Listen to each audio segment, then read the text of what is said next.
Happy 4th of July. Is it this weekend, right? This is the weekend of the 4th of July. It's a wonderful holiday, so I hope you have a real good barbecue and a good time. We should have a barbecue at the temple too. How about that? Huh? On the 4th. Do you have the 4th off? Is it how it works? Yeah. Yeah. National holiday. Yeah. Yeah. So is there a bridge, or you just take the like this year is the Wednesday, is the 4th, so Wednesday's off, right?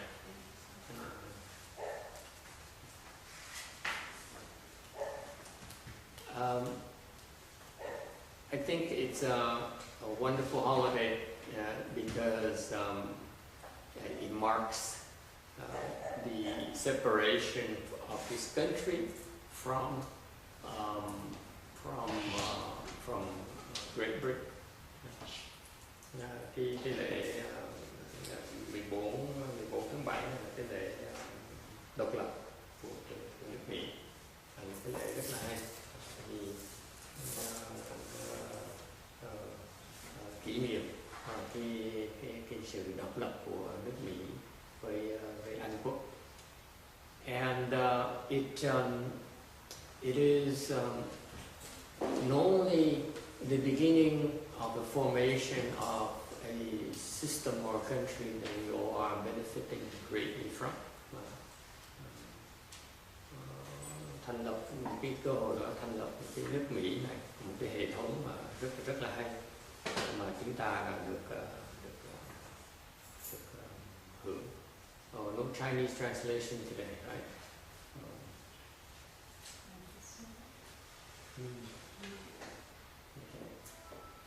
By the way, usually Thomas is here. He's still here. He hasn't run away yet.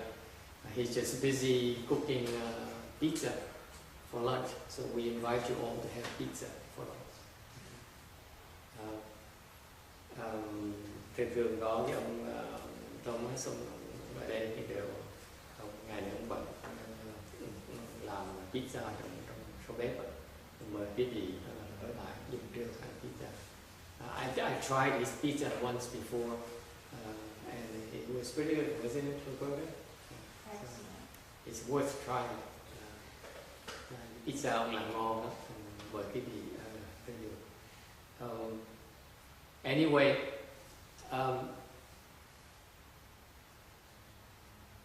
this year I feel like celebrating the 4th of July too, because I want to express my appreciation of the foresight of the fathers of this country.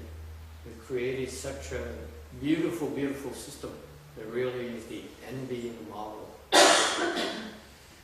Năm nay thầy Mụn Nhân có nội hứng muốn tham gia cái lễ độc lập này, tại vì muốn tỏ cái lòng biết ơn cho những cái vị sáng lập ra cái nước này. Họ tạo một cái hệ thống rất là tuyệt vời mà làm gương mẫu cho tất cả những cái nước khác trong cái quả đất này. It also marks the spirits of independence. Cũng là một cái tượng trưng cho cái sự độc lập. Independence to me is from both sides. Cái độc lập nó có hai cái phương diện. Number one, we from the behavioral perspective, we are to respect the individual's liberty. Về cái phương diện thứ nhất là mình tôn trọng cái cá nhân của mọi người. I think this is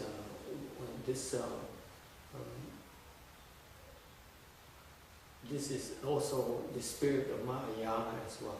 Cái sự tôn trọng của cá nhân đó cũng là tinh thần của Đại thừa.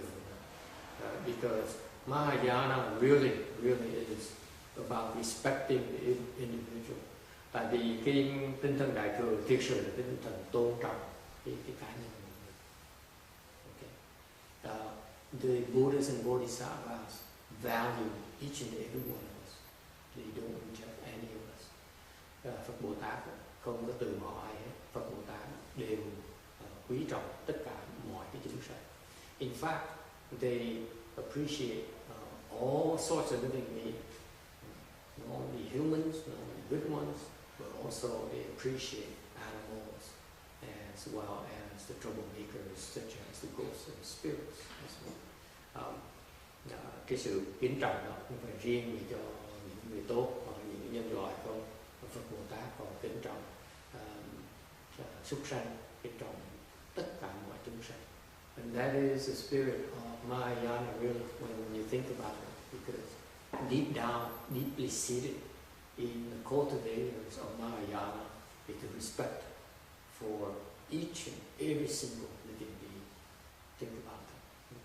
And that, trong nhân cơ hội này, chúng ta phải tưởng nhớ rằng cái tinh thần đại thừa là vậy, là sự kính trọng của mỗi tất cả chúng sanh. Okay.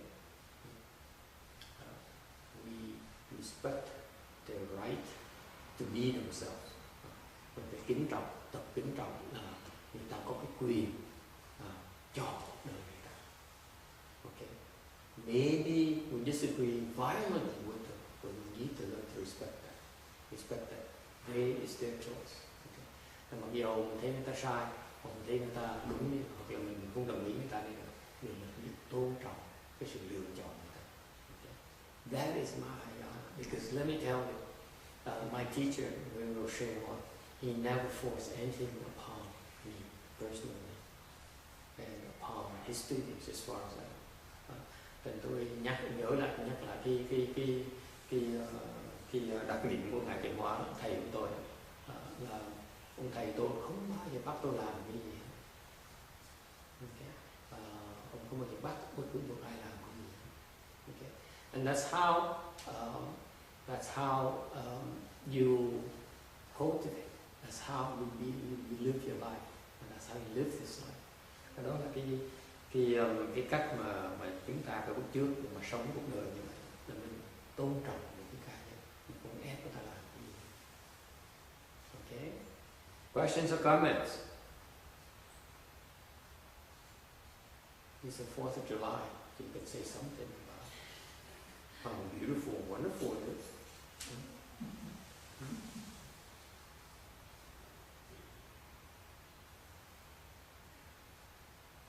And to me, education is about teaching people to learn to respect that, that individuality in each person.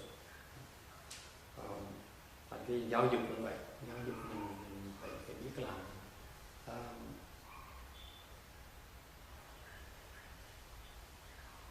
All right. Well, you have nothing else. I can stop my Dharma talk today right here because I usually try to say something profound enough, one thing profound enough for a weekend, and I stop. Right. Yes. She's on the phone with somebody. She's on the phone with somebody. Oh, okay. Oh, she has a hard time getting on Skype, I guess.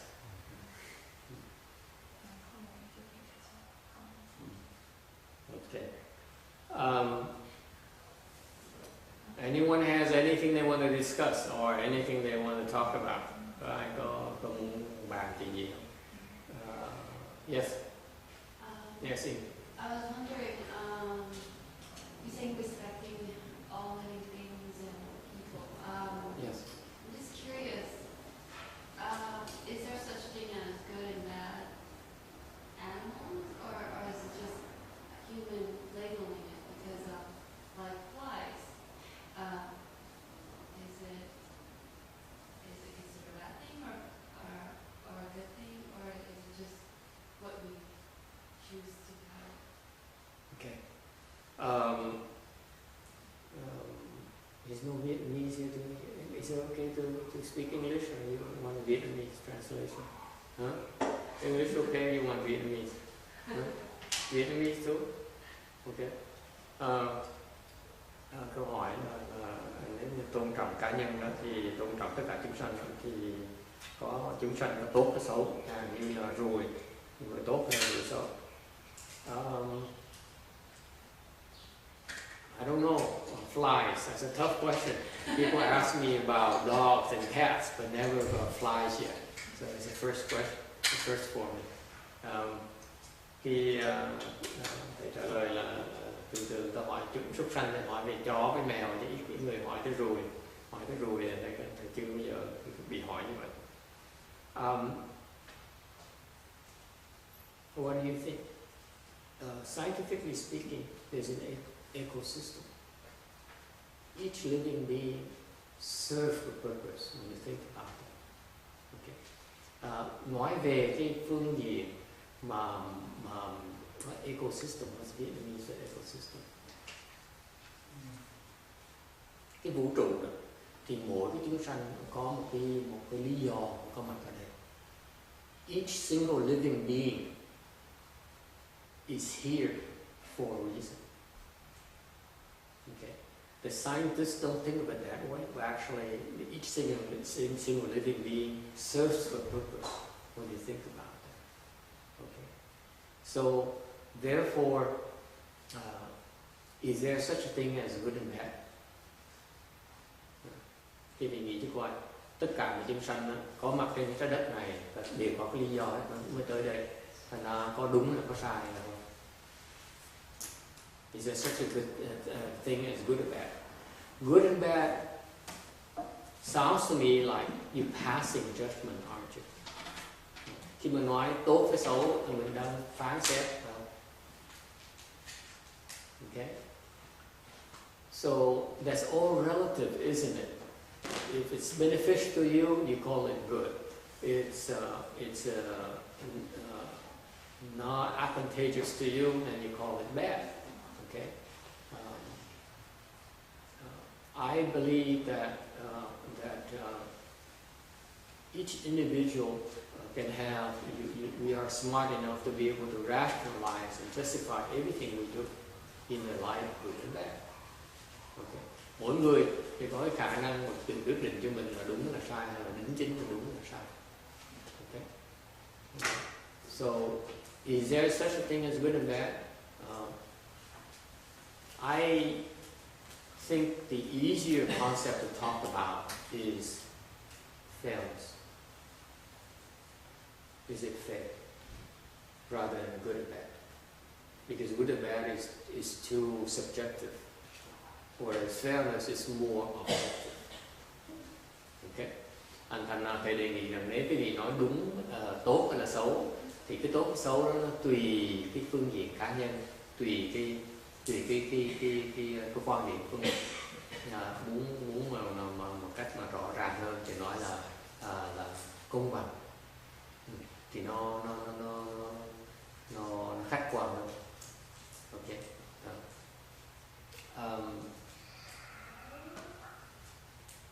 So independence to me, the spirit of independence or the spirit of respecting the individual is to me the spirit of being fair to the individual.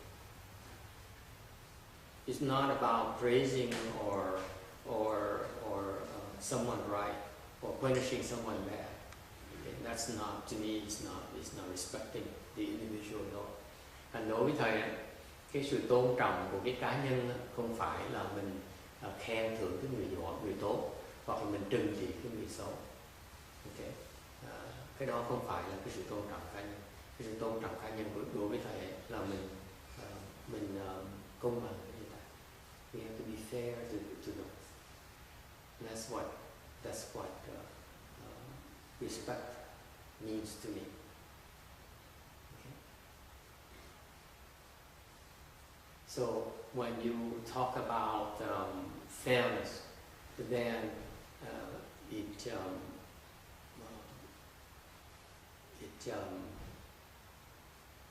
makes more sense.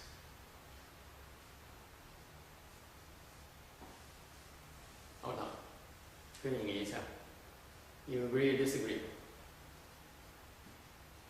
So you talked about flies. Are there good flies or bad flies? And then I say, maybe they're fair flies. They're all bad. They're all bad. Okay, Roberta said they're all bad flies. Yeah. Okay. If they're all bad, then the frogs will starve to death. Because I still remember these cartoons that Joseph watches. It's like a frog sticks out his tongue and catches a fly. So you see, then the frogs will have no food to eat. So to the frog, the flies are not necessarily bad. They're bad to you, but they're good to the frogs. So what do you think? Get a lot of frogs. But then you ask the Vietnamese. They love. They think then it's a good thing because then they love the frog legs. Americans do too. Americans do too. Okay, and Koreans too, I imagine. Have you ever tried frog legs? You fry them in French butter I couldn't eat it. and in I garlic. couldn't even try it when I ate it. It's like, oh, no. This I used to grow up in Vietnam. You don't know, in Vietnam when I was I finished high school. And this is an anecdote. This because now that we're talking about barbecues, I remember now in Vietnam there is this tradition of appetizing shops, meaning quán nhậu. Chúng ta nhớ không? Anh chàng này trẻ mà không biết người này còn trẻ không biết cái truyền thống. Bạn bác Thân Lương mình quán nhậu biết không? Không biết không? Quán nhậu. What is an appetizer shop? So you go there after work. Okay, we would go there after work, and then we order these appetizer things. And the real popular thing is these frog legs, and they fry it with a lot of garlic and with butter, and it is so fragrant. and then you eat it. And of course, when you eat, when the Asians eat, they always drink beer with it. So this is how we call good life in Vietnam. Okay, so. Anyway, it's supposed to be a joke.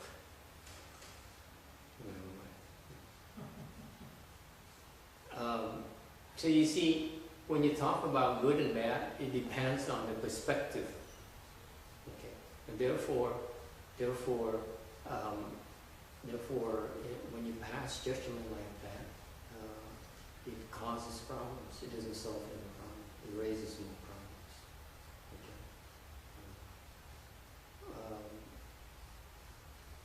The concept of fairness to me is more appropriate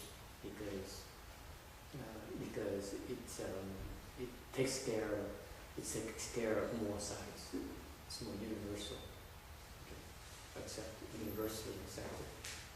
It's negotiable. Okay.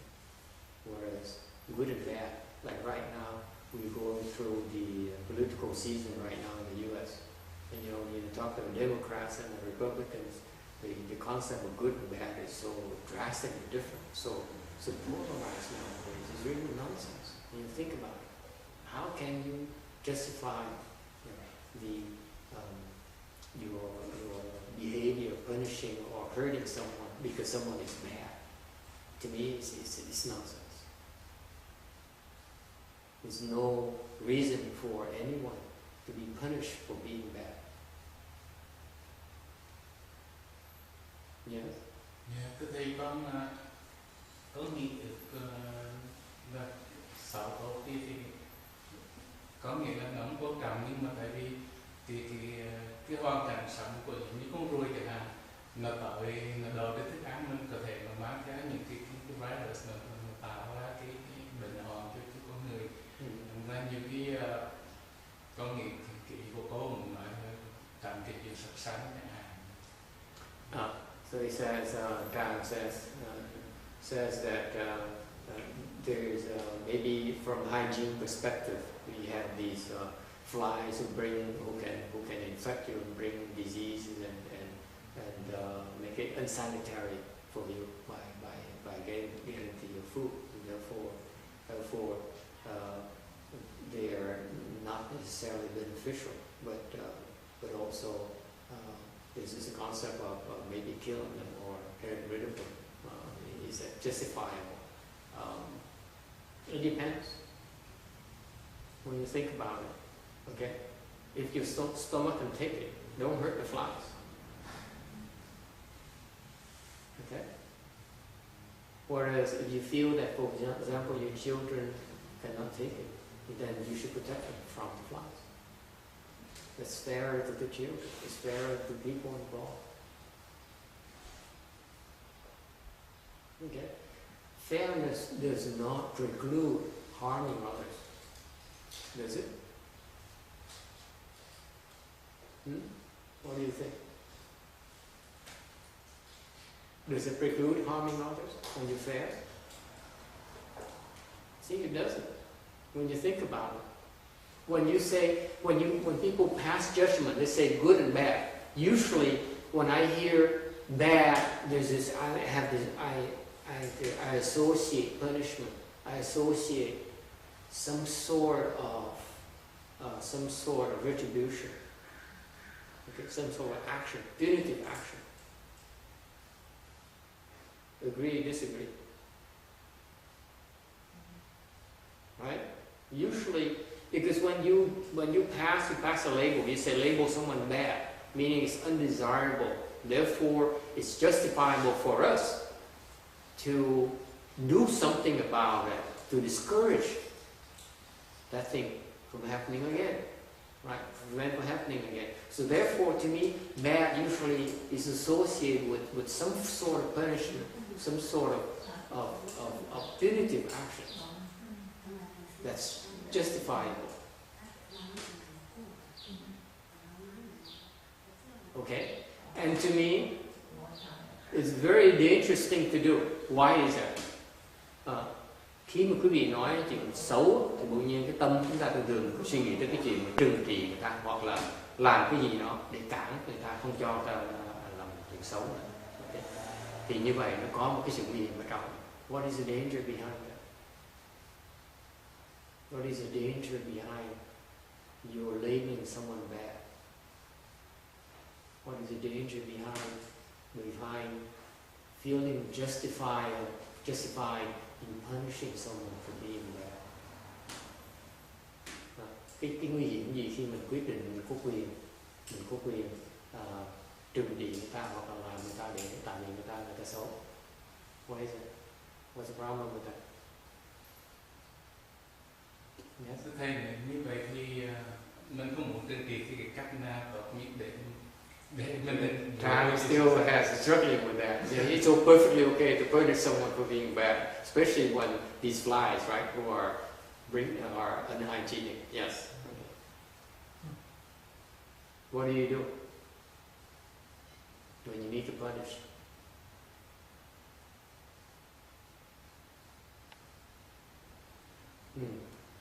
Yeah, she's protecting. She's coming to the rescue of the flies here. Có một cái trường hợp mà cũng giống như vậy. Thì có một con mèo từ bên nhà hàng xóm nó đi qua. Thì chủ nó dọn khỏi cái nhà nó rồi, thành ra nó qua nó ở bên nhà này. Mà con không có let nó vô nhà. Vì nó có nhiều con flip đó. Thành ra con dùng thuốc á để mà chiết mấy cái con flip đó cho nó. Tại vì nó ngứa. Thì con thưa thầy là con không biết là khi mà con làm như vậy con vô tình con phạm cái tội sát sanh. Tại vì con chiếc cái con clip đó nên cách đây 2 tuần thì các con mèo đó nó già lắm thì nó chết đi. Nó chết đi thì cái con clip đó nó vô nhà con. Thì nó đầy nhà hết rồi. Bây giờ con con làm lại sinh như vậy thì không phải là con vô tình con bị một cái tội nữa. She has a real life story here. Okay, he says her neighbor has a cat, and they moved away, but the cat stayed on, and the cat will come over to her house, and the cat has a lot of fleas. So he's very itchy, so he scratches himself. So she sees it, and she feels sorry for him, for the cat. So she put some kind of powders to kill the fleas, right? Okay. Yeah, I can relate to that. Okay. Thầy cũng nhớ cái chuyện because when I was younger, our family we kept dogs, and dogs have a lot of fleas, and the dog would go like this, like for 5-10 minutes until the skin is all red. Okay, so do you ever seen a dog doing this, like this, and you go, and he makes a face? How can you resist not helping your dog? Right? And so I sympathize with her. She says she sees this cat who's itchy, so she put some powder on is a female cat or male cat? Female cat. So to help her out. But in doing that, she realizes now from learning Mahayana with us that she's committing a killing offense. So what to do? Okay? And now it's even worse than that. Now this cat is older. Now it died. It passes away. And now she discovers that her house is infested with fleas. So what do?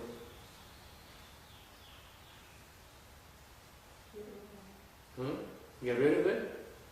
I would say put the house up for sale.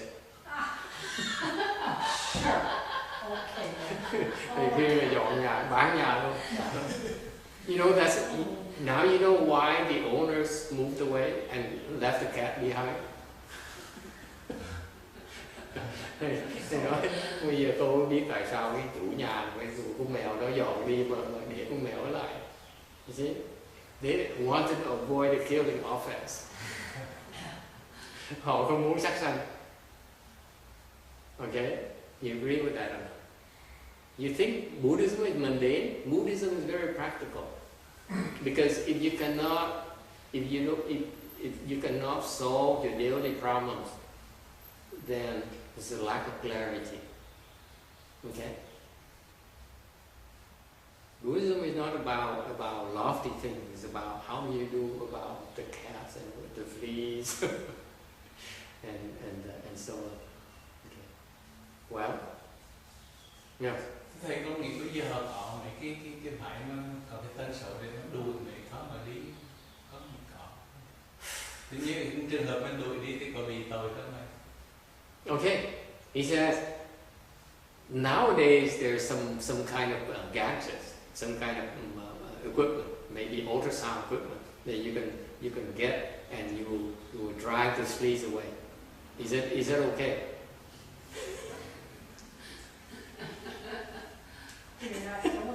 You're just driving them away. Nói nghĩ sao? Giúp đầu cũng thầy. Nhà con cũng vậy, dán nhiều lắm. Mua mấy cái đồ đem về để dán. Nó cũng có như thường. Mình không giết nó thì Please, làm để. I'm having a headache. Còn giết nó thì nó bị sát chân. Oh my God. Đầu của con không biết làm sao. Giờ không biết làm sao. Không giết thì nó cầm đẻ cầm nhiều cả nhà, cả cái bếp luôn, đây cả nhà luôn, còn giờ không giết nó.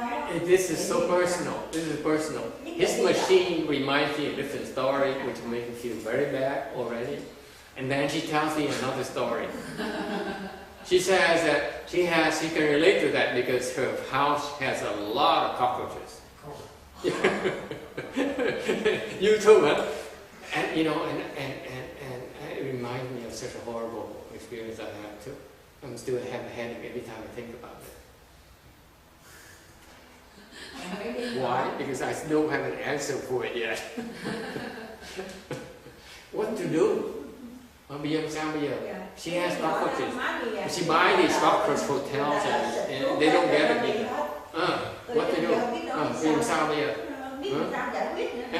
What to do? Bác có biết? Let me tell you. The cockroach story. I used to live in a temple, my master's temple, okay? And we live it kind of not very tidy. What happens, cockroaches is that, and you ladies will know what I'm talking about, you leave food lying around, they come. Mice and cockroaches come. Mice you cannot tell, because they're so fast. Actually, I saw some mice last night on my camera. Okay, my camera system. So, yes, now. Cái thầy giống như bây giờ đó, mình kêu người ta lại xịt nó, nhưng mà mình để cái máy niệm Phật để cho súc sanh nó giảm xanh. Let me finish my story. Yeah, she said, let me finish my story. This is very personal, because in a temple. Quý vị biết không? Cái khổ lắm, ở trong chùa, cái chuyện trong chùa đó, mà ở trong chùa mà tại vì nhiều người ăn uống nhiều quá, mấy thầy mấy cô ăn uống nhiều quá mỗi ngày đó, thành ra tối mà khi mà trong phòng bếp 9 giờ tối thôi mình đi ra thôi, bật cái đèn lên một cái là giá nó chạy như là cái đèn luôn. I will tell you a horrible experience I have in the temple I stayed in, my master temple. At night. At 9 o'clock at night, you walk to the kitchen for some reason, okay, maybe get a drink or something, a cup of tea or something. As soon as you turn on the light, you see that the floor is black with cockroaches running around everywhere. What do you do about it? What do you do about it? You have two problems. Khổ lắm, nó đang thui như vậy. Tại vì nếu mình không làm nó cơ chính phủ tới phạt là tại mình cái chỗ mà công cộng. You see, it's a big problem for us because we are a public place. If we're not sanitary, the government can come and shut us down. Okay, and give us fines. We get punished for it. We get penalties for it. So what did we do?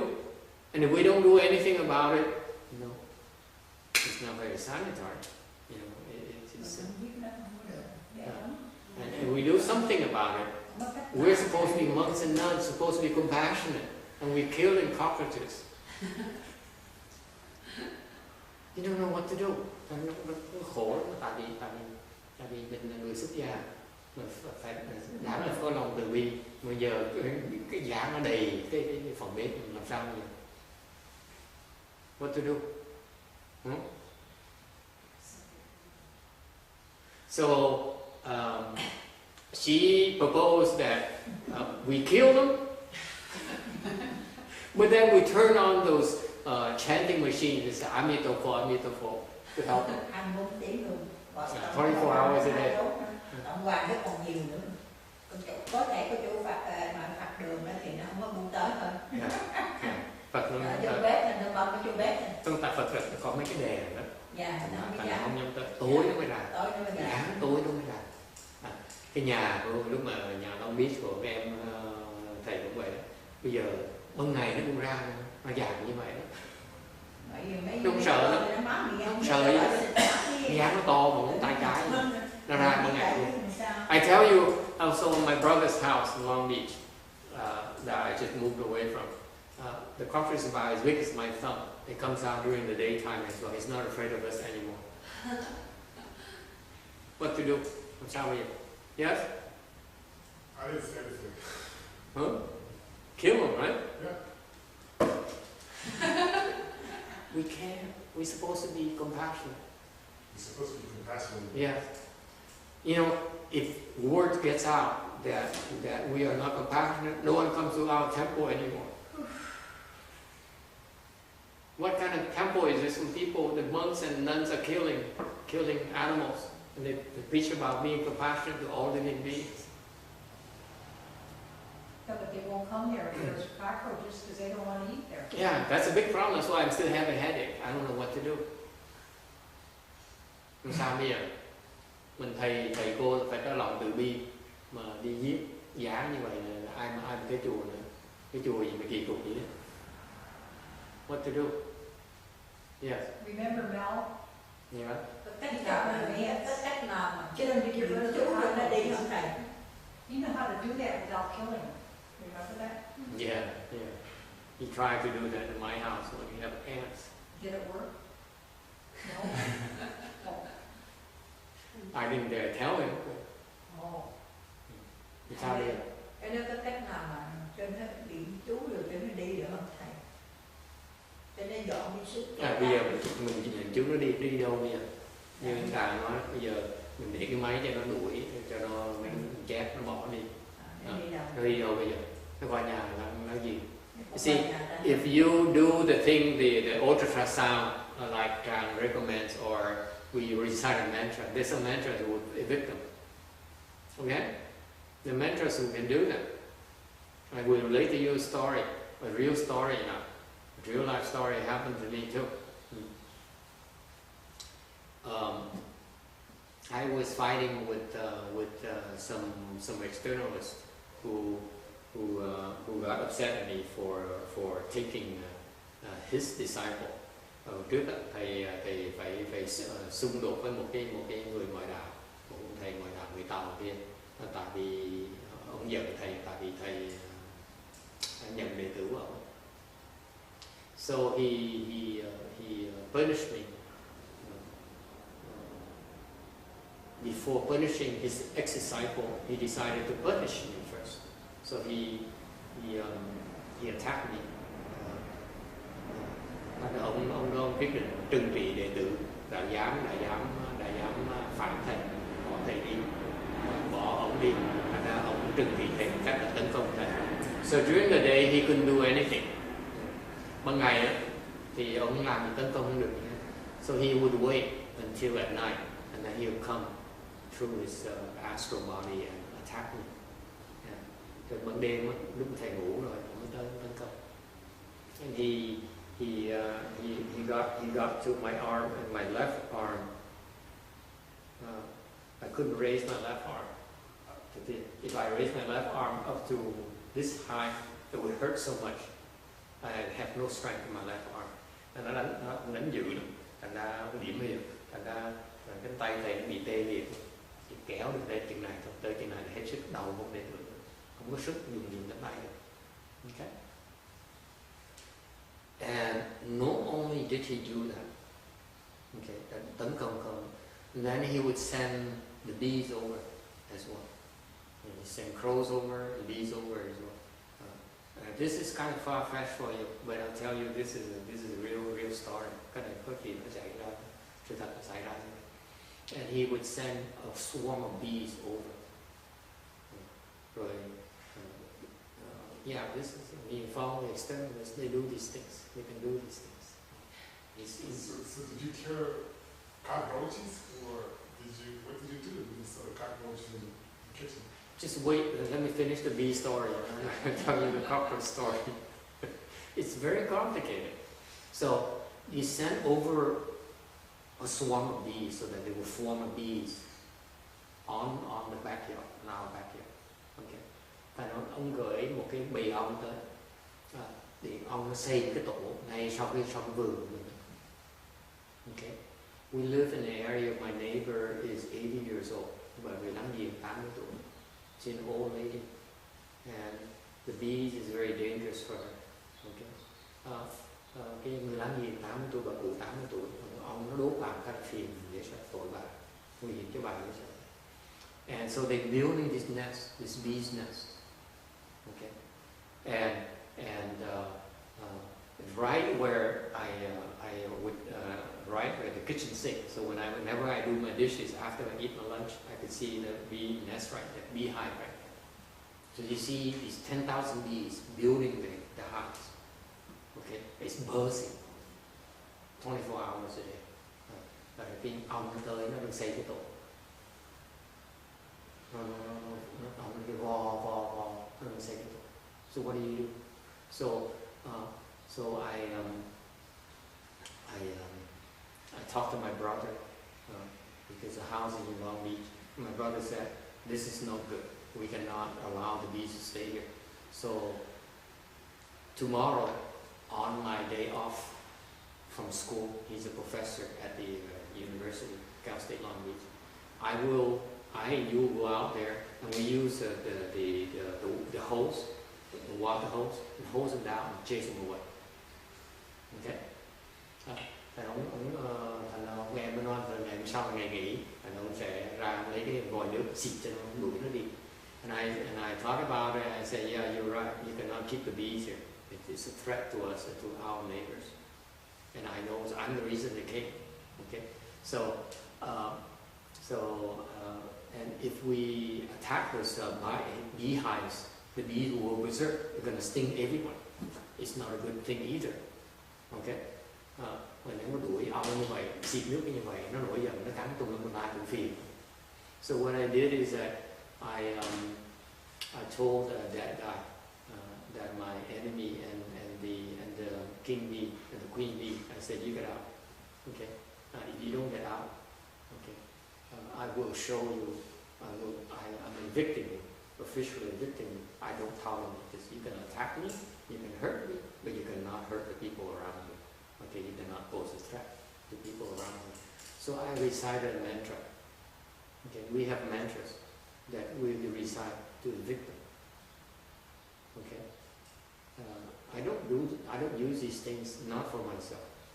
Okay, but there's a reason now for me to use it. Okay, thường thầy mới thầy tụng cái chú, có những cái chú mà mình có thể giúp đuổi nó đi. Thì thường những cái chú này thầy bây giờ tại vì thầy cái quan niệm thầy là thầy học một cái pháp này không bao giờ để cho làm lời cho mình. See, I don't use these things for myself. You know, not to benefit myself. This is not why I'm learning Mahayana. Mình tu không phải để làm lời cho mình. Thành thầy có một cái nói là những cái gì mình làm, những cái pháp thầy tu không bao giờ để làm cái tư lợi cho mình. So everything I learn, I practice. It's not for my sake. It's not for the benefit of me. So if it benefits me, I don't do it. Okay. But now it's a reason for me to do it because it's affects my brother, the neighbor, and all the people around. So I recited this mantra, and I said, "This is the mantra I can do to evict all of you." Okay, it can be very pleasant for you. Either you leave on your own accord, I will evict you physically. Evict you. Okay. Thành thầy nói với tụi nó là tôi có cái pháp này, mà tôi áp dụng cái pháp này, là quý vị sẽ bị đuổi ra một cách khổ sở dễ sợ. Okay, quý vị quyết định đi. Tự ý bỏ đi thì được, còn không thôi để mà không bỏ đi tôi sẽ đuổi. So I basically to show them, I recited the mantra 3 times. Để biểu diễn cho nó thấy. Thầy tụng cái chú 3 lần. Giải cơn hay để cơn. I recited the mantra 3 times. I said, see, this is what it's going to do to you. If you don't leave on your own accord, I will spend the entire day reciting this. Như thầy nói, thầy tụng 3 lần xong rồi thấy nó hiệu quả chưa? Thầy nói là nếu như mà không bỏ tự động rời đi, thầy sẽ bỏ cái ngày ra tụng cái chú. I will punish you. And you know what? A few hours later, they said, you win. They left. Thành ra vài tiếng sau thì nó trả lời thầy nói ok, chúng tôi bỏ đi. So what happened is that this is fascinating. This is true because Roberta, you heard the story before, didn't you? And then what happened is that as soon as they said we're leaving, the beehive, they started moving, they started thinning out. Okay, they started coming over. Now they're spreading out. So the beehive is getting smaller and smaller. Okay, the bee swarm is getting smaller. You know where they go? They move to 2 houses down the street. This is what happens. You evict them, where are they going to go? Somewhere else. Somewhere else. Cái khổ là vậy, mình đuổi đi đâu bây giờ? Có nước mình bán nhà được cái phòng này. dễ sợ không? So what happened is that it moved 2 houses down the road, okay?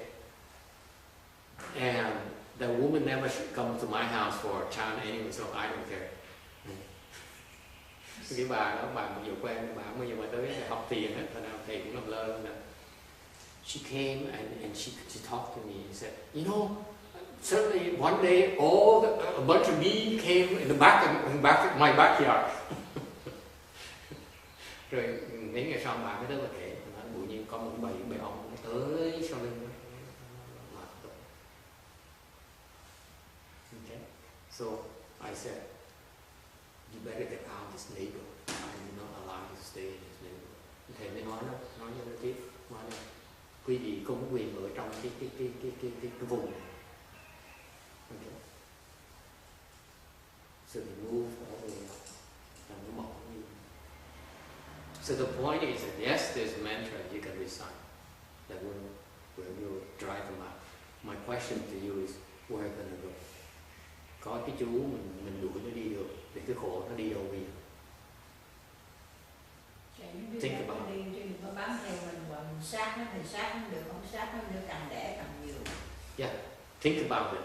You drive them out. The cockroaches, they go to your neighbors. What if you live in the desert mountain areas and there's no neighbors around you? You found a lot of cockroaches in the kitchen. What do you do? I'm moving there too. You have to move there first. The desert areas where you don't have any neighbors at all and you live alone. Then you have tigers. It's even worse. Tigers and bears. And snakes. You're not afraid of any of them, right? The snakes, you must be afraid of snakes.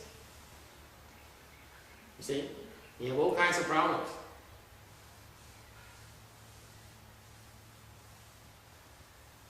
I would rather deal with the cockroaches and bears and tigers and snakes. I'm kidding. As far as I'm concerned, I know that the Buddha once said that have compassion. Yes. But if I remember correct, he never said not to kill.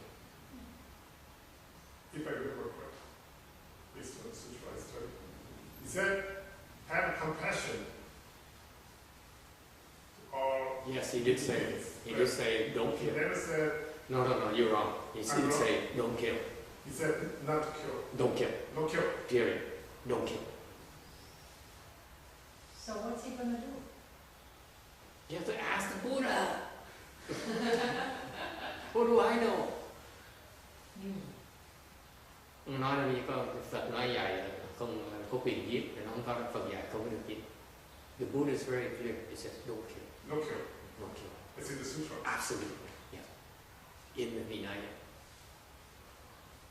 Don't kill. Don't kill. I'm a lay person, but you're not a lay person, but I'm a lay person. Everyone. He says, everyone. Don't kill. Don't kill. No excuse. Don't kill. So I'm not allowed to kill any. You're not allowed. You should not. Well, it's not, you're not allowed because we respect you too much to tell you you're not allowed. Okay. I'm a lay person, I'm not the... You're a lay person, but still. Still. You shouldn't kill. So how is that? That's why Buddhism is not easy to do. If it's that easy, why do you bother studying it? In the process of studying and learning and trying to do something that you cannot, that's when you open your wisdom. You get it? Cái gì biết không? Cái Phật giáo nó khó lắm, cái Phật dạy nó không có quyền giết. Tại gia xuất gia đều không có quyền giết. Ok? Mà nó khó khăn như vậy, không phải dễ làm. Tại vì cái khó như vậy nó mở trí huệ được. First of all, you need to know that you're not supposed to kill. Ask yourself, can I accept it? You see? Most of us says, I can't. Then you will not understand. Cái đặc biệt của Phật dạy, Phật nói không nên sát sanh. Thì việc đầu tiên mình phải tự hỏi mình có quyền sát sanh hay không? Nếu mà nói mình có quyền sát sanh, mình không hiểu được, mình thua, mình không hiểu được cái lời Phật dạy. Phật rất là khó khăn, cái lời dạy Phật khó khăn thì mình muốn mở cái chiếc này. Okay? What to do? She still has a problem. She still has a problem. Cockroaches and fleas. What are you going to do? If I'm being attacked with a weapon by my enemies, right? But I'm still not allowed to kill you in self-defense. Is that okay to kill in self-defense? That's a different problem. It gets more complicated. Càng ngày càng khó. Bây giờ ông nói bây giờ người ta muốn tấn công tôi, bây giờ tôi cũng có quyền giết người ta để tự vệ được không? Is it okay to kill in self-defense? Absolutely, it's self-defense. Absolutely? Yes, it's self-defense.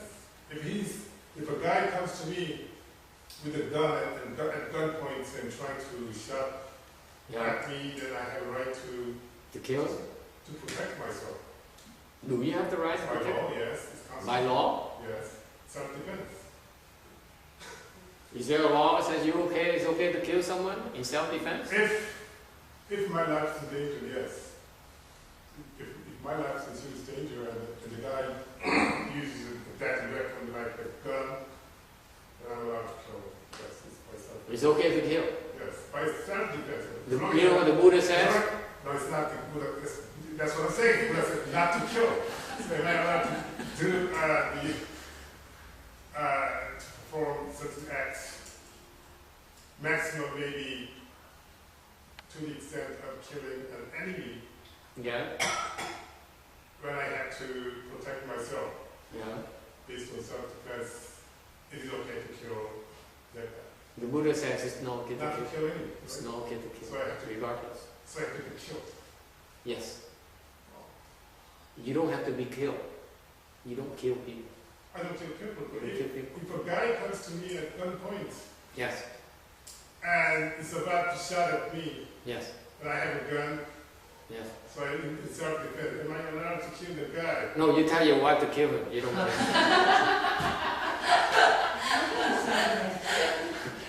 In self-defense. Yeah. She defending her husband. Yeah, but the Buddha says not to kill, right? Yeah. He says, honey, with the Buddha, I'm following the Buddha now. You have to kill him for me. Don't become Buddhist yet. Okay?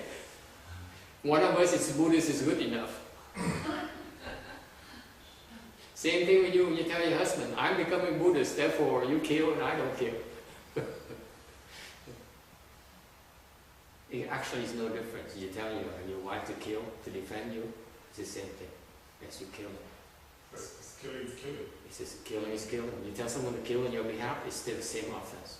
You still are just as guilty. As guilty, yes. Yes, it's no difference.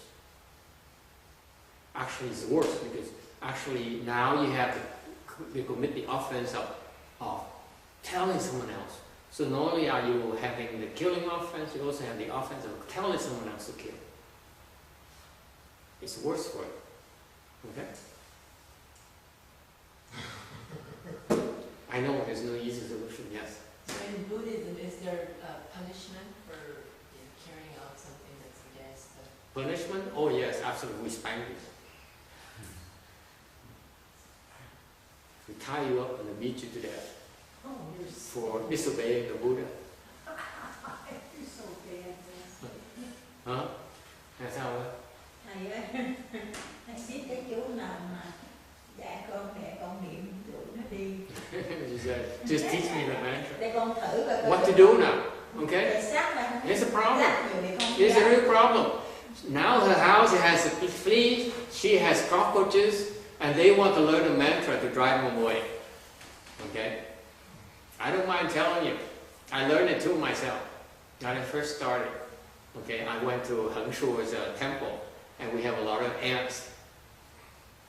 Okay, hồi trước thầy đi tới chùa thầy làm thật, cũng vậy, ở chùa Bậc Ly đó, nó có nhiều kiến.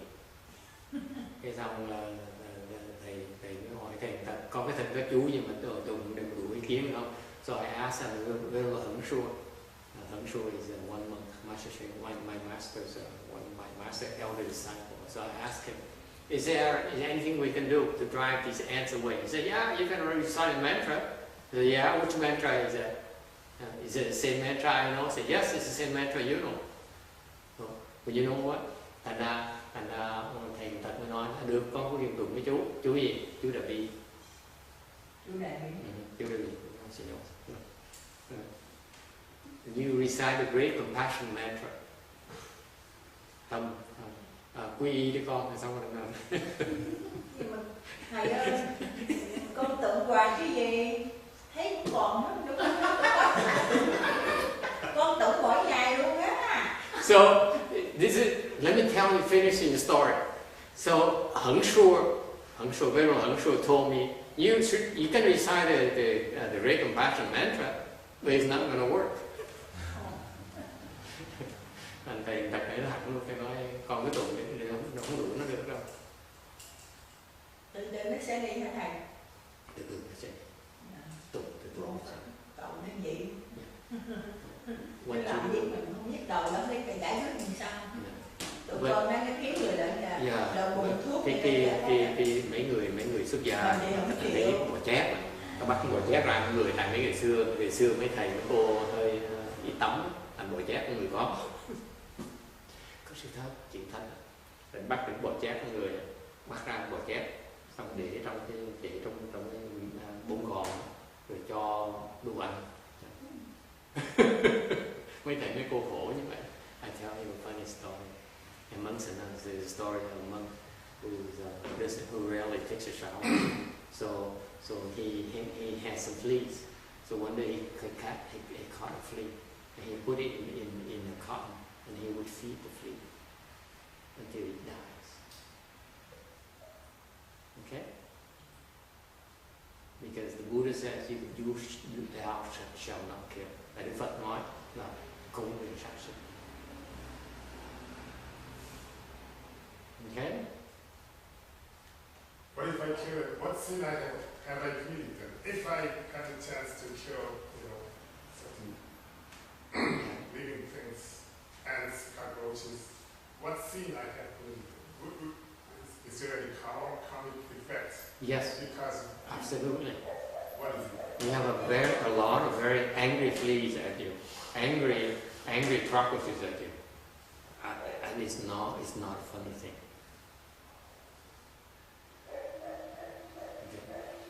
Mình giết như vậy có cái phải trả cái nghiệp sát sanh. Tell you a story, true story. My master said.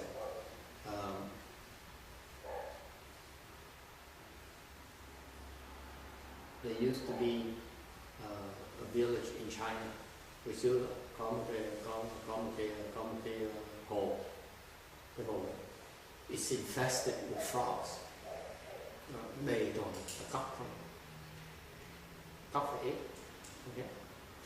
And to the point where there's so many frogs that they spoil the lake.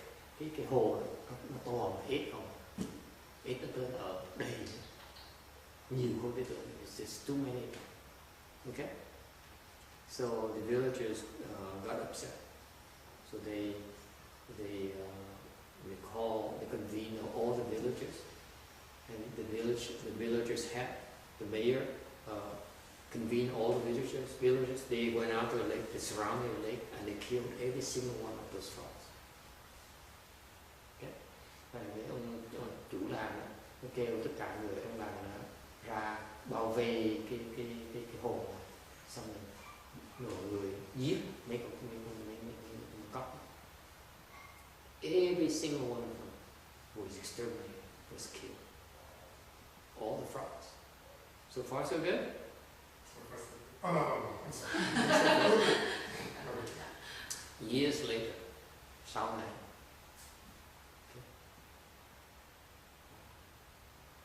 guess what the frog king became?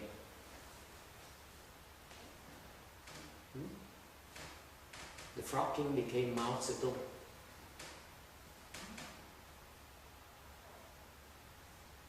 Is there evidence that the frog king became Mao the Frog King later became Mao Zedong.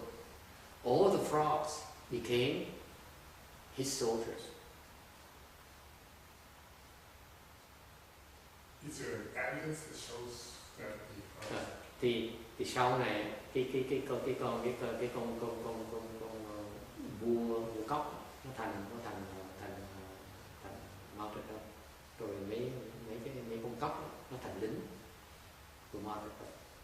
Okay. And then what happened to the villages? The villages became a lot of Chinese.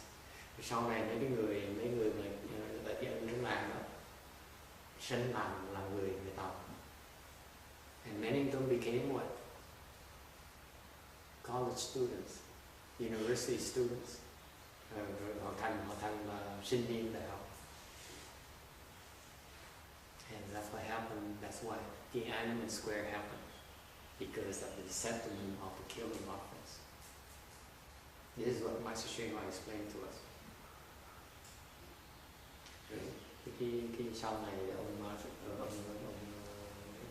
chính quyền người Hoa mới sai lính tới để đàn áp những cái sinh viên và cán chết giết người ta. That's from those frogs and the villages.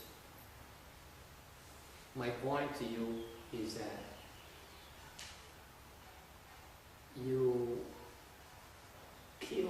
the killing offense makes you incur a blood debt that you have to repay with blood, with your own life, your own suffering. Thành ra mình giết, mình bị cái nợ máu mình phải trả với máu. You have to pay it back. There's no two ways about it. Mình phải trả. So the question to you when someone comes and kills you, try to kill you, is it okay to kill that person in self-defense? In Buddhism, no, it's not. Does it make sense?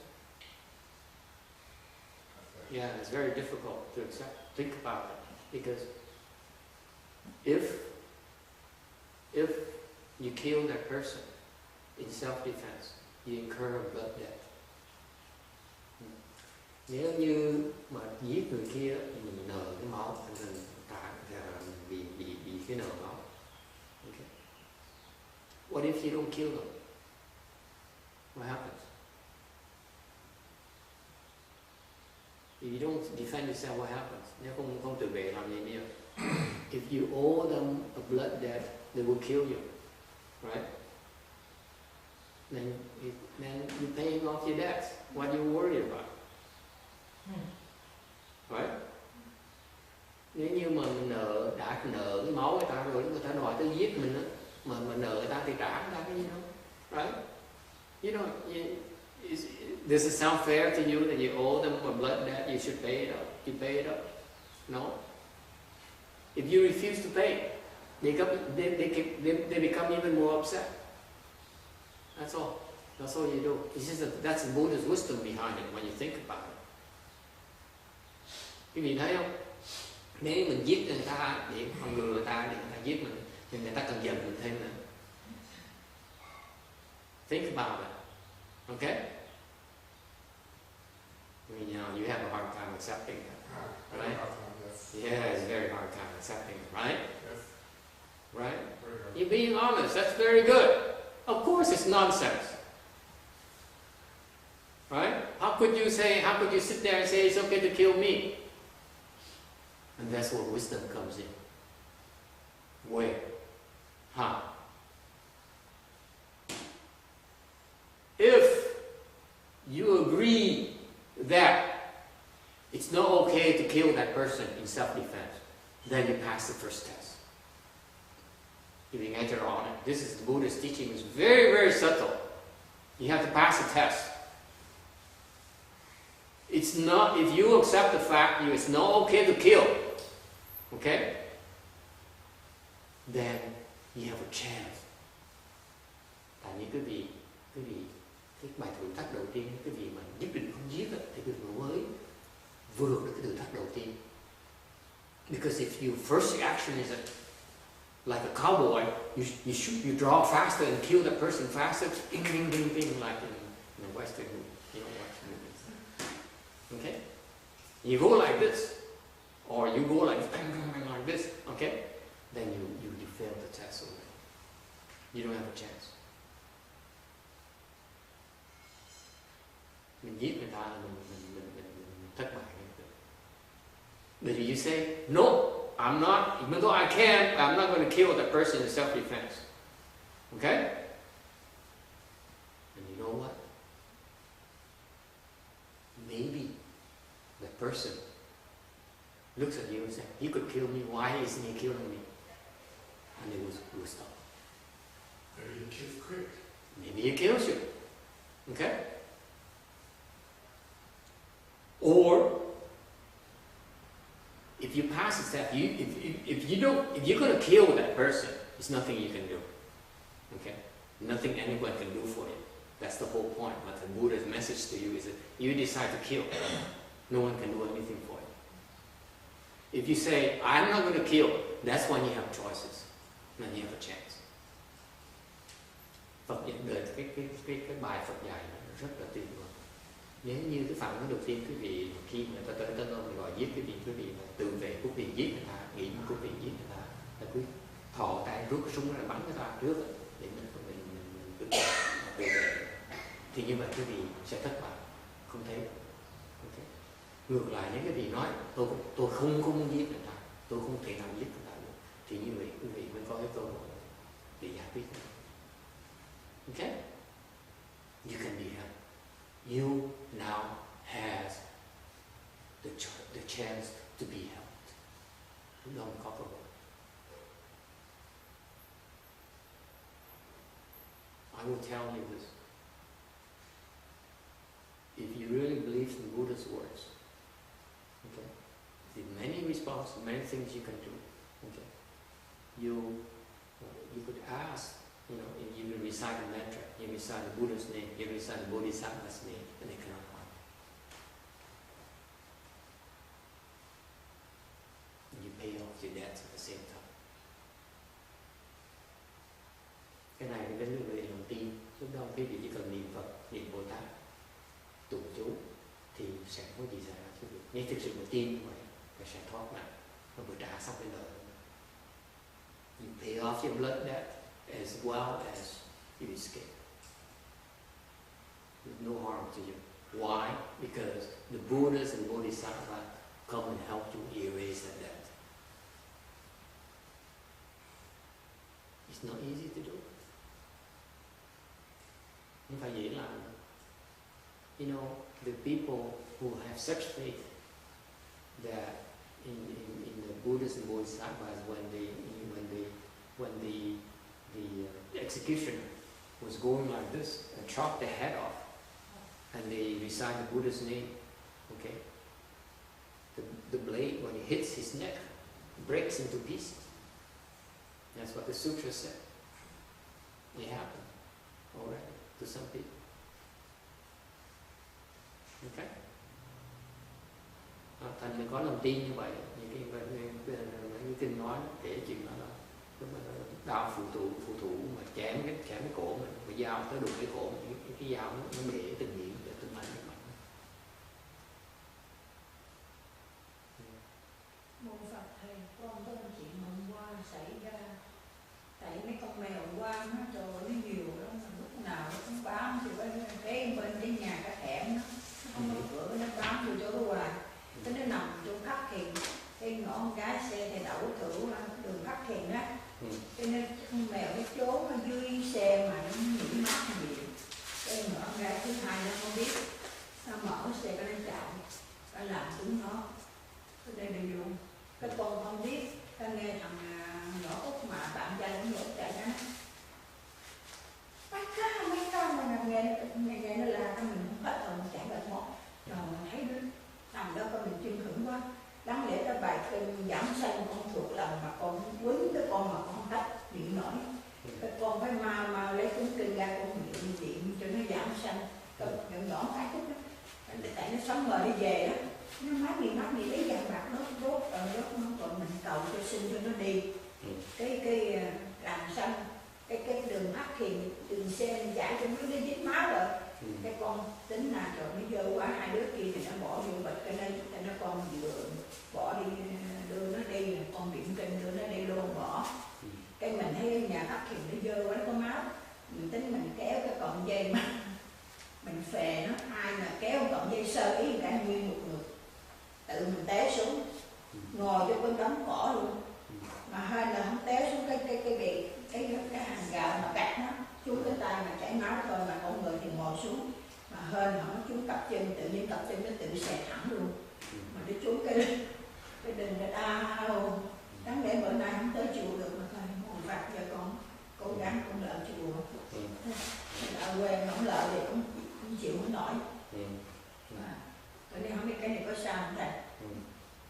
Mình có tận chú trên cầu cho nó giảm sanh cái này, nhưng mà tại nó chỗ lúc xứ con nó mèo qua nhiều lắm á, có khi thấy mình thấy nó đói quá mình muốn cho nó ăn thì cho nó dụ nó lợn nó còn bu nhiều nữa, có cây lợn nằm 10 mấy con, trời hồi làm cho bản thơm, ở xung quanh người ta giống mình có khi mình thấy nó đói quá nó không có được ăn, thì mình còn mấy cái đồ cạn mà mình tính cho lạnh cái tô để ngoài đường cho nó ăn, thì tới số mình đã cầm hè nó là bà có đuổi mấy nó hoài để cho nó bu lại hoài, thì mình nghe vậy mình cũng sợ mình nhân luôn, mà nó cũng bám nó thấy mình nó meo nó thấy mình nó meo với nó bu lại nó kêu mình hoài, kêu mình cho nó ăn, rồi hôm qua tự nhiên lúc nào nó cũng bít đúc có chơi kế bên cái nhà này, tại ra bên hông nó có khoảng đường gì nè mà nó không có làm cửa, thành cái con mèo nó có chung vô chổng nó nghỉ ngờ hoài, cái hôm qua làm sao mà nó nghỉ chung với cái chiếc xe nghỉ mát, nhỏ con gái nó không biết, tôi nói trời mình quýnh tới mà không biết làm sao luôn, cho nên bài kinh là thuộc lòng mà tại không mở mà lấy kinh ra cùng chắc thật không nổi luôn. Mà thế với con mèo thôi lúc mình chết rồi. Mèo con à. Lúc mình thấy nó bị sợ, lúc mình mới con mèo thôi mình quýnh, chứ còn không khi mình chết làm sao mình niệm Phật được, nó dễ sợ lắm, nó kinh hoàng dễ sợ. Nhớ như vậy đó, mới thấy mình một cái tình cảnh một cái con mèo nó không phải của mình đó, mình thấy mình nó hoảng rồi, huống gì là khi mình chết á, nó còn kinh hoàng hơn. Thấy mình tại vì mình làm nó đi mà dễ sợ, mình sợ con gái nó sợ ý nó làm nó đi, thành mình cũng sợ một cái tội lỗi đó. There's no solution for it, no answer for it. I don't know the answer. Okay, here's the answer. It's your retribution. Cái nghiệp mình đó. When it's your retribution, there's nothing you can do. You have to suffer the consequences. You have to suffer some kind of losses. Okay? Vì cái nghiệp mình ta trả.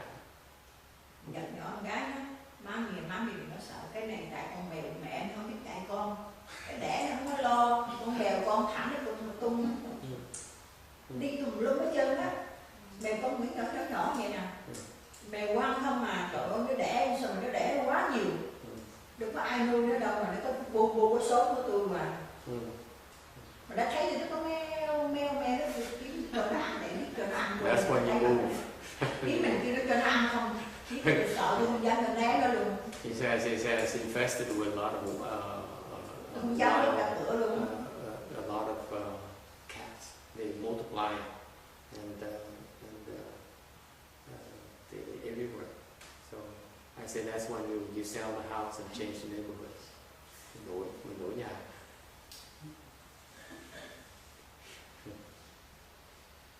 There's no answer for it. Really, sometimes you have to bear the consequences. That's part of the process. Nhiều khi mình phải trả cái gì mình chịu. Okay. I will tell you this. Even if you recite mantras, I mean, if you recite the Buddha's name, you do all those things, and if you happen to be the in there's some cases you have to pay the price. No two ways about it. Okay. So I don't have the answer for it. Sometimes you have to pay the price. Here's what happens, folks. The bottom line is that the nature of retribution is that you must suffer some losses. Quý vị phải biết những cái theo cái Phật pháp, according to law, according to law of cause and effect. It's happening to you because you're supposed to suffer. Okay? Theo cái luật nhân quả, cái nghiệp nó tới, mình phải chịu cái nghiệp đó. Mình chịu khổ. Okay? The retribution is usually in the form of some kind of suffering. Cái khổ là cái quả báo của mình. Okay? If you're smart, okay, don't aggravate. Nếu quý vị khéo léo, quý vị đừng có làm nặng thêm. Don't kill. Don't justify any karma that you create. Đừng có tạo thêm nghiệp. That's the first thing you do. You try not to create more offenses. Okay?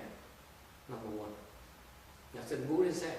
Don't kill, meaning don't create more offenses. The Buddha killed, of course. But the rule of thumb is not to create offenses. Cái lời Phật dạy là để khuyên chúng ta đừng có tạo thêm nghiệp. Not even, don't create offenses and then recite, use the machine to recite 24 hours a day. Đừng có giết nó xong để bật cái máy 24 tiếng trên 24 tiếng. It's not a good idea. Okay? You justify your killing offenses. It's not good. Mình đang đính chính cái nghiệp sát sanh của mình. Cho nên là, okay? It's not wise. Don't justify your killing karmas. The thing I recommend you do, number one, you don't create more offenses according to Buddhist teaching. Theo cái lời Phật dạy, thầy khuyên quý vị đừng có tạo thêm nghiệp. That's the first thing you do.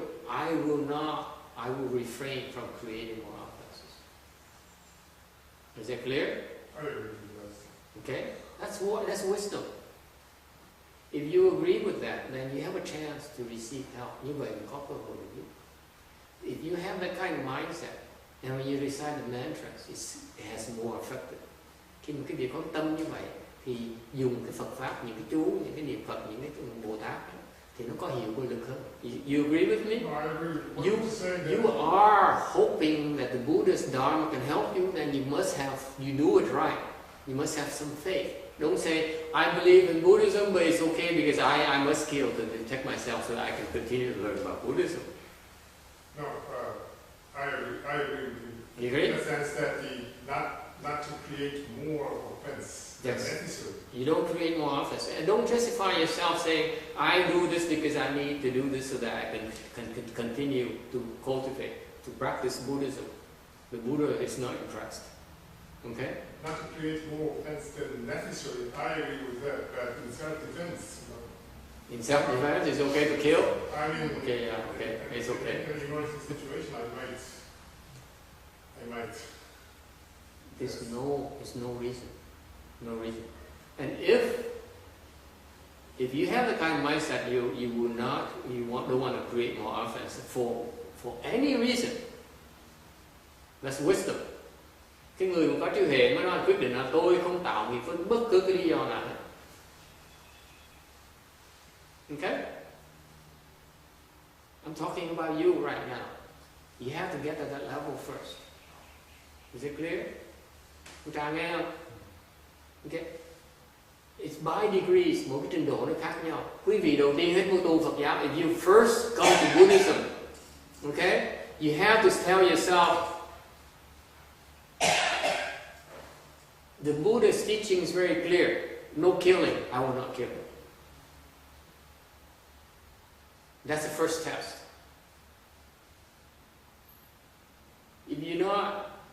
If someone comes to you and is about to kill you, and you say, I should defend myself. In defending myself, I need to kill him. And you say, no, I'm not going to kill him. Then you pass the test. You don't pass the test. Then you have to take the test again. They will come to you and try to kill you again. Even more pissed off than the previous time. And you kill them again in self-defense, you're even more pissed off the third time. And the fourth time, the fifth time. They will not stop. Think about that. Cái vì nghĩ chứ coi, mình giết nó, mình tự vệ mình giết nó, thì lần thứ nhì nó tới nó đòi giết mình, lần này nó đòi giết mình còn hàng học hơn nữa. Lần thứ ba mình thứ tư, mỗi lần nó tới mình giết nó, mình bảo vệ tự vệ mình giết nó, thì mỗi lần nó tới nó đòi, lần sau nó tới càng nó càng giận thế, nó càng khó giải quyết. It gets harder and harder to resolve that enmity. That's why what's happening in the Middle East, where they kill each other, there's no way to talk them out of it. Why? Because they kill each other like that constantly. There's no more reason. There's no talking sense anymore. Quý vị biết không? Vì giết nhau như vậy, cứ giết nhau hoài như vậy, đến cái trình độ như bên Trung Đông bây giờ, họ giết nhau, họ học nhau, họ giết nhau, không cách nào giải quyết được. You're not solving anything. You're making it worse. That's why the case is the times where you have to pay the price. Nhiều khi như vậy, nếu trường hợp nó nặng nề như vậy, mình phải trả cái gì. If you still have a chance, don't kill. Nếu quý vị còn có cơ hội, đừng. Okay? If I were you, you don't create offenses. Đừng có tạo thêm gì. Đừng tạo thêm gì. If you understand that, then you have the chance to do more. Khi mình hiểu được như vậy, thì có cái cơ hội làm thêm nữa. You understand that according to the law of cause and effect, the retribution means you have to suffer. Cái nghiệp mình phải khổ. Okay? Agree? You make somebody suffer. Now you want to get off without suffering? Are you kidding me? The Buddha is very fair. I don't care what you say and think about Buddhism, but the Buddha has to be fair to everyone. Remember, it's not about good and bad. It's about fairness to everyone involved. Nhớ Phật giáo, mình tin theo Phật giáo mình là sao? Là công bằng. Bây giờ mình nợ người ta làm tới khổ sở, thì bây giờ ta tới đòi nợ mình, bây giờ mình cũng chịu khổ. Thì cái gì công bằng ở trọng?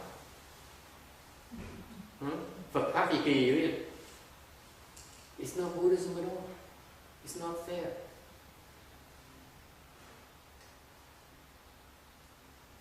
You still defending yourself?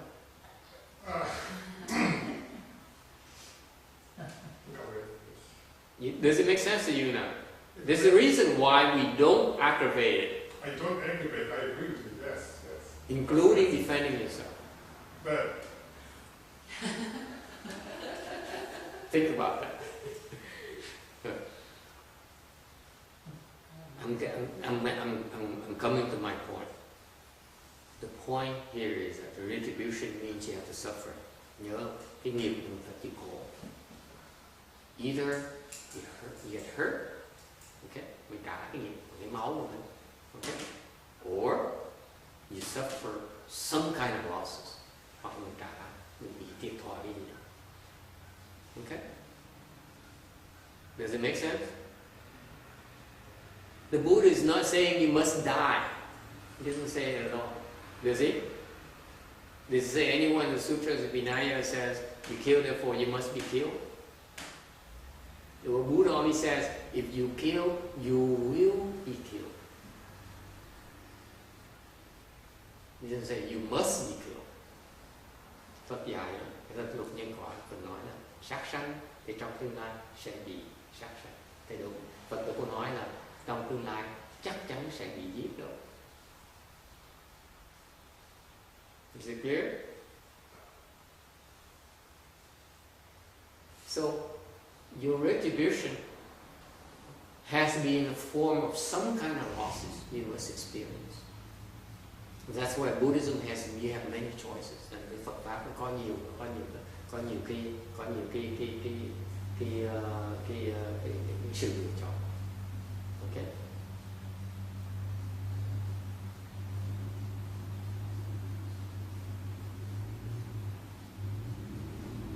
All right. So, for example, you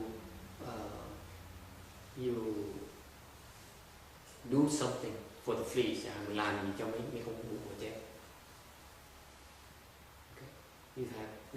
You take some losses on the fleas to repay your debts. You owe them. That's why they come to your house to cause you grief. mình nợ con bụt chép nó mới tới ngày này được, nó là mình khổ, mình phải làm gì để chịu khổ. Okay. For example, you may want to recite the Great Compassion Mantra for 1 entire month.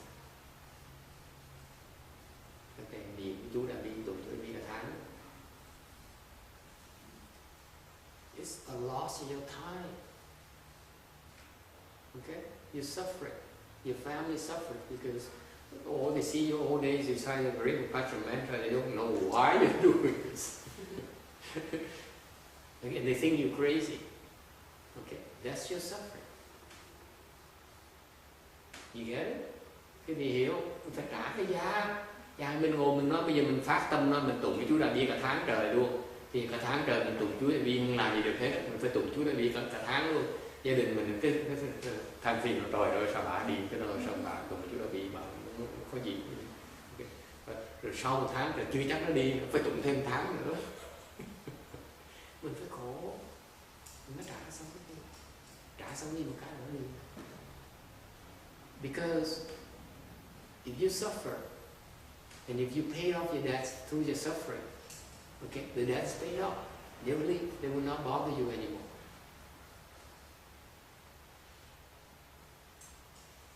If you don't suffer enough, you have to keep on paying the price. That's fairness under the law of cause and effect. Cái đó là sự công bằng với cái luật nhân quả. So it's up to you. I'm not saying you cannot kill, okay? Rest assured, if you feel like going like this and blow his brains out, it's your choice, okay? The Buddha says you cannot. The Buddha only says you should not. He doesn't say you cannot. You should not. In some cases where it makes sense, for example, not only is he going to kill you, but he wants to kill your son. Okay? In some cases, you may feel compelled to do something about it.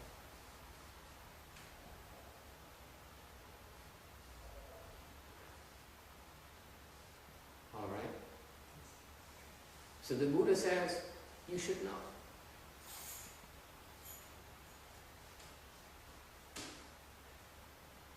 Alright, nghe hiểu, mình phải trả cái giá, mình phải chịu khổ.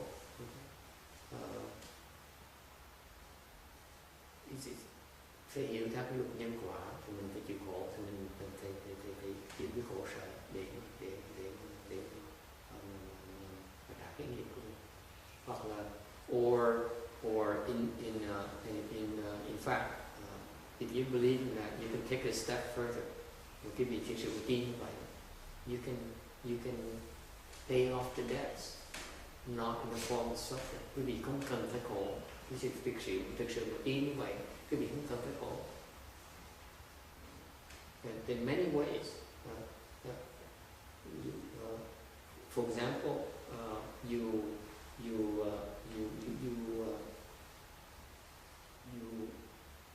can get you can go to the temple and ask the temple to help you recite and resolve the debt for you. Hoặc quý vị có thể tới chùa, thỉnh mấy thầy mấy cô đó. It happens a lot, by the way. When I was at the other temple, so people were in trouble. They came to the monks and asked, "Can you help me resolve this problem?" So the monk says, "I recite the Dharma for you to help you resolve this problem," and it helped them resolve the problem. Thành ra có thể tới chùa thì mấy thầy mấy cô tụng kinh làm này làm nọ để giải quyết vấn đề cho có hiệu quả hơn. Alright, so there are many ways for you to solve the problem. Okay, the main thing is you don't want to create more karmas. You want to create good karmas, not bad karmas. Cái quan trọng là mình tạo việc tốt, mình tạo việc xấu.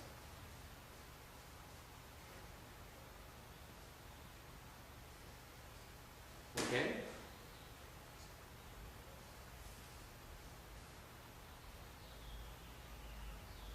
And finally, cuối cùng, if you cultivate những cái vị thực sự mà tu hành.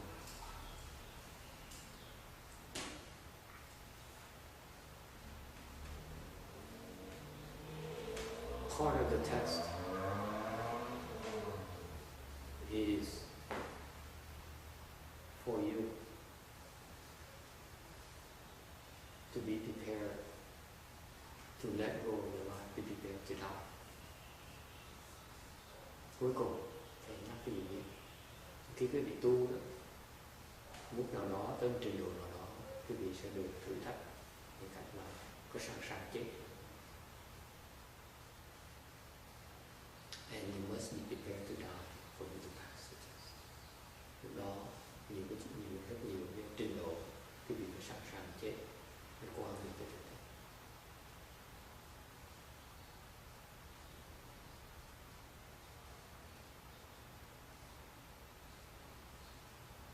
Okay. This happens with the emperors. The emperors would send a execution order and say, I'm going to kill you based on the emperor's order.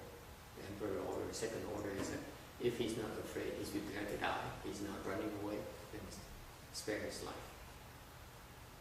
Heard that stories before, right? You pass the test. Okay? Hoàng đế sai đao phụ trụ tới rồi giết rồi chém đầu cái dặn đao phụ trụ. Nếu như mà nó không sợ, nếu như mà nó cái ông đó mà không sẵn sàng chết mà không chạy đi thì tha mạng. Hoàng đế thử đi hỏi. The emperor's test you put a lot of people through that kind of test very often throughout the history of mankind. You heard of that before, right? Okay, you pass the test. You have to pass the test. Don't be so attached to your life. Đừng có chấp trước vào cuộc sống của mình. Don't be afraid. Đừng có sợ nhiều. Don't be afraid to die. For a good cause. Sẵn sàng chết nếu như có cái lý tưởng. The truth. Okay? Or faith in the truth. Hoặc tin vào cái sự thật.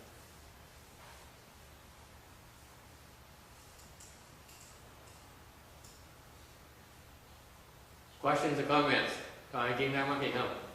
So this is one of those cases where there's no solution to your cockroach and your ant and your fleas problem. Ngày hôm nay là giải quyết không được. Bò chét với là gián với là cái này đó. And yes, there's some cases where you're compelled to kill. Then the Buddhists, there are many Buddhist dharmas to help you attenuate the problem, relieve the problem. Ngược lại, có những cái trường hợp mà có nhiều vài trường hợp mà nhiều khi mình cần sát sinh thì mình có những cái pháp như đã đề nghị đó mình niệm Phật cho người ta. So there you can make up for it. Okay. But it has to be in the spirit of taking losses. Don't justify by your killing offenses. You cannot use it to justify your killing offenses. Đều thầy nhắc cái gì cái quan trọng khi mình hiểu ngày hôm nay, học ngày hôm nay là phải trả cái giá mà nó. Okay. Đừng có gì nói là tôi giết con kiến để tôi niệm Phật cho nó bản sanh. No, đừng có trả giá. See, you say I kill the ants and then I turn on the machine to decide for it. Okay. You're not taking any losses. Mình không có bị lỗ lãi vậy. Và như vậy cái nghiệp sát nó nặng vậy sao? If you justify your killing offenses with whatever the actions, okay, and you fail to take the retribution, you create serious offenses. In the matter, okay. First, is the spirit has to be avoid killing. Cho nên nhắc lại cái gì? Nếu được né sát sanh cái đó. Okay. Find ways to take losses. Okay. You have to first believe that you don't want to create killing offenses. You want to avoid creating karmas. Thứ nhất, cái tin rằng mình không muốn tạo thành nghiệp. That's what the Buddha said. Don't kill. Don't create more karmas. Okay. Number two, If you really are prepared not to do that, then there probably are ways for you to undergo retribution. Okay, other ways. Okay, nếu cái điều biết như vậy thì có những cái cách khác để trả cái nghiệp đó. Okay. Okay. Remember, the retribution means you suffering. You have to be fair, you have to be honest. What are you suffering? What is the nature of suffering? To repay that debt. Okay. Thành mình phải nhìn tới cái khổ, mình phải chịu thiệt thòi cái gì để trả cái nghiệp này. You don't repay debts without suffering, without taking losses. Okay? Tại mình không thể nào trả nợ đấy là không bị thiệt thòi được. Alright. Number 3, finally, you don't always have to pay suffering with suffering. You can pay your debt with blessings. Cái thứ ba là quý vị không cần bây giờ cũng phải luôn luôn phải trả cái nghiệp, cái khổ với cái khổ, và có thể dùng cái phước để mà trả cái khổ. Okay? It's all a matter of repaying the debts. When you suffer, you repay your debts because you make them suffer. Now they make you suffer, so it's all washes out. Thấy không? Mình chịu khổ là mình trả cái khổ mình đã tạo cho người ta, tại nó hòa lại. On the other hand, you can use blessings to pay for their suffering, which makes more sense. Ta nói cái phần khác quý vị, cái phương diện cái cuối cùng quý vị có thể dùng cái phước để mà trả cái khổ cho người ta. For example, let's say a man is poor. He has no money to pay for it, so he has to undergo the suffering of hunger and thirst. Okay, you can help him by offering him money. That's a form of blessing for him to relieve his grief, so that he doesn't bother you. So he moves to a different neighborhood. Okay, that's using blessings to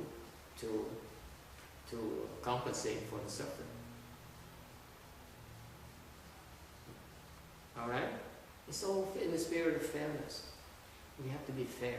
Buddhism has to be fair. Otherwise, it doesn't work. Otherwise, it's the nature of cause and effect. Nên Phật giáo là mình có thể dùng cái phước để mình trả lại cái khổ người ta. Okay. Tại đó tinh thần và công bằng của Phật giáo, cái tinh thần công bằng là chỉ là cái luật nhân quả.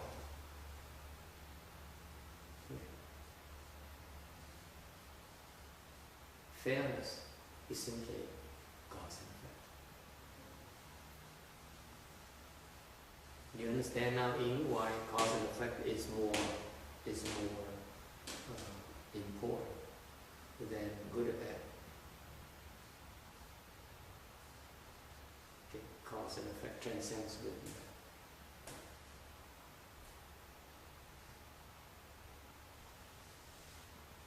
All right, you read now. Because in a prior life you killed him. Therefore, he's very justified in feeling he's going to kill you today. Okay, period. He's very justified. Maybe the law of the country says, yes, it's okay for you to defend yourself. But in the law's cause and effect, it's not okay. You owe it. Okay? And that's the meaning of the Buddhist teaching. And I appreciate you being honest about it, because it's a struggle. It's not easy. It's easy for everyone to say, yeah, I'm not going to kill, but one of you there, that's what the first reaction is, you protect yourself. Okay? So we have to understand that that's the first test we have to be prepared to do. Okay? If you pass the test, then it's okay to kill. You understand me? Vì nghe rõ, đầu tiên hết quý vị phải sẵn sàng chết trình độ quý vị chưa phải lúc là có quyền giết người ta. Rồi sau khi quý vị mà chết rồi, sẵn sàng chết rồi mới có quyền giết người ta. That's what happened to the Buddha. He was prepared to die so many times. Every time someone wants to kill him, okay, you kill me. And he died. And everyone laughed, oh, what an idiot. He could have defended himself, but he chose to die. What's the rationale for that? Okay? Đức Phật là như vậy, Đức Phật là từng chịu chết. Okay? Because of that, he repaid a lot of debts. Phật đã trả biết bao nhiêu cái nợ rồi. Okay? Then he had the chance to open his wisdom. Lúc đó Phật mới mở cái huệ ra. And then one day someone wants, a bad person wants to kill someone. And the Buddha says, no, you're not. So he killed that person. Rồi sau này Đức Phật mới gặp cái người kia đang sát giết một người khác, thì Phật nói không được, Phật đã giết cái người đó trước. And you know what? When people hear the story, they say, see, the Buddha kills, therefore it's okay for you to kill as well, right? No, it isn't. He killed after he had some real wisdom. Does it make sense? That's Buddhism. Phật giáo nó như vậy đó, đừng có tưởng nó dễ dàng như seeing. Okay, you have to be cognizant of where you are. Mình phải biết mình ở trình độ nào. Okay, you cannot justify saying the Buddha killed, therefore it's okay for me to kill. It isn't. Okay, is it clear? You have to pass the test first. You have to make it, pass the grade before you can talk about killing.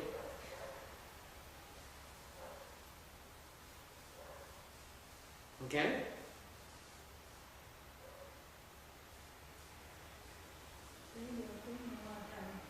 Trễ rồi, bây giờ phải đi ăn trưa. Yeah, it's too late now to do the lunch ceremony, so we go directly to the lunch hall. Oh, how terrible. Okay. Stop here today.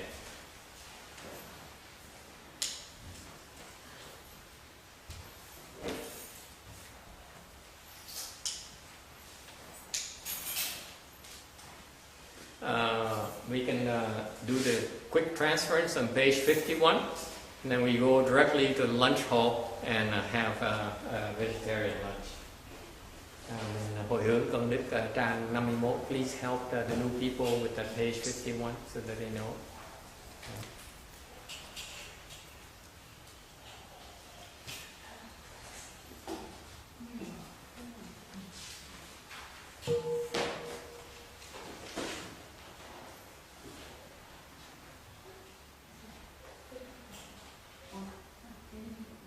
There